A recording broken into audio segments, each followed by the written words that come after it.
तर आता मुलं खूप रागीट होतायत. हां. काही सांगितलं तरी ऐकत नाहीयेत. हातपाय आपटतायत.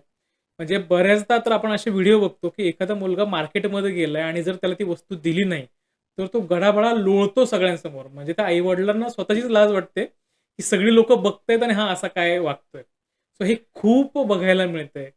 सो ह्याच्यातून कसं बाहेर पडता येईल याविषयी मार्गदर्शन करा? अभिराज 2 वर्षाचा होता आणि 2 वर्षाचा असताना काय झालं, की आम्ही ज्या सोसायटीत होतो, तर मुलं ही तुम्हाला बघूनच ॲक्ट करत असतात.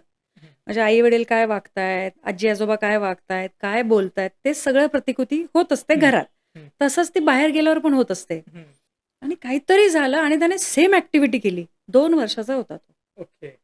आणि तो घरीच बसला आणि हातपाय मारणं आणि ते सगळं करणं. मी किचनमध्ये होते. किचनमधून आल्यावर 2 पायावर जे लावून दिले, एका मिनिटात शांत झाला होता, एका मिनिटात. ओके. मी म्हटलं, "परत, परत हातपाय पडलेस, तर आज पडलेत त्याच्या 10 पटीने जास्त पडतील. तुला एखादी गोष्ट पाहिजे, तू सांग, प्रेमाने माग, की हं, मम्मा मला हे हवंय आणि जर ते तुझ्यासाठी चांगलं असेल, हं. तरच तुला ते मिळणार, अन्यथा नाही मिळणार."